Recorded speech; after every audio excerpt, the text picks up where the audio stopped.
Have you ever wandered through the woods and felt it? Something just beyond the trees, watching, waiting. For thousands of years, humans have feared the forest. But what if that fear wasn't just superstition?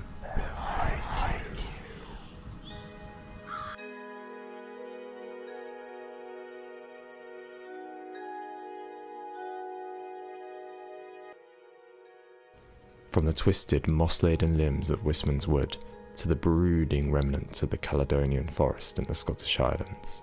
These woods are old, older than history, and with age come stories, tales of beasts, spirits, and warnings passed through generations. And when you're deep in the woods, surrounded by shadows and silence, you might start to wonder, are you really alone?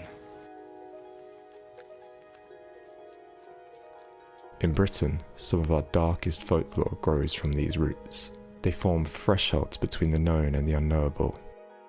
In the woods of Devon, it's believed that the Yeth Hound, a headless spectral beast, is said to wander through the woods.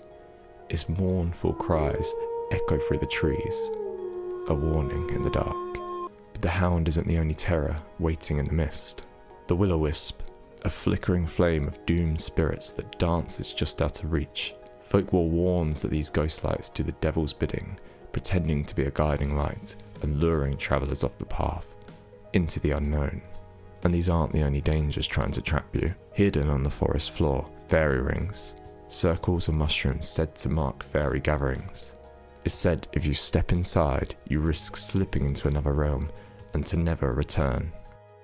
But the forests of Britain are also tightly woven with ghost stories too. Take Daring Woods, for example, in Kent. Infamous for whispers, distant screams and the wails of the long dead when it seems that nobody is actually there. Some even claim to have seen the silhouette of a hanged man swaying from a tree branch in your pathway. But British woodland folklore isn't just about fear, it's also rooted in reverence. Forests have long been seen as sacred spaces, home to protective spirits and old magic. One of the most well-known symbols is the Green Man, a face emerging from leaves carved into churches and buildings.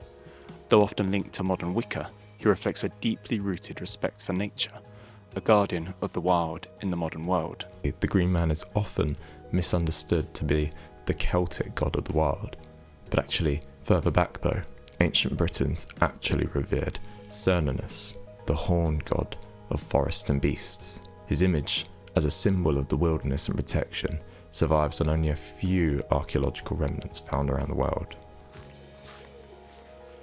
And this reverence is extended to the trees themselves. For example, a yew in the Celtic times was believed to be associated with life, death and rebirth and immortality, partly due to the fact that it's an incredibly old species, but also partly because it can regrow from its drooping branches, allowing it to effectively be immortal.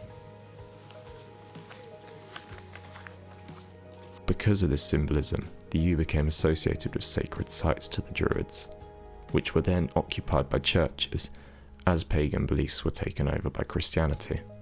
Equally, the rowan was associated with magical properties that would help ward off evil and guide spirits safely home, and this was due to the proximity of its growth within burial sites and stone circles.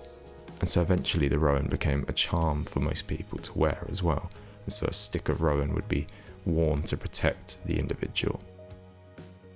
But Britain isn't alone in seeing the forest as alive. Across the world, woodlands are seen as sentient and sacred. In Japan, forests host the kodama, tree spirits both kind and mischievous. Trees housing kodama are marked with shimenawa ropes, warning anyone who might disturb them. Here, the forest isn't empty. It's aware, deserving of respect, and watching you. And like the forest's ability to lure you away or transport you into other realms in British folklore, many tales across Europe and Asia warn of people who wandered too deep into the woods and either never returned or came back, changed. Some legends even speak of thin places where time folds, reality blurs, and crossing the wrong threshold means never finding your way back. These stories speak to more than just superstition.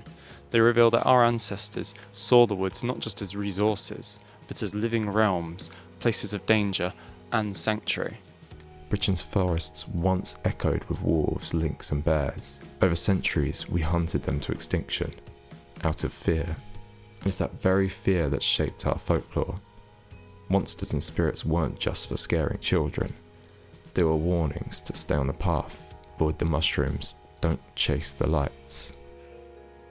Yet the forest also gave us life.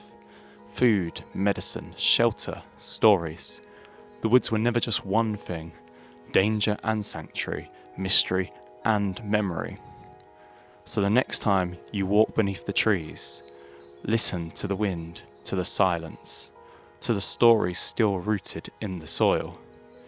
Because the forest remembers, and whether you fear it or revere it, the wild is never truly empty.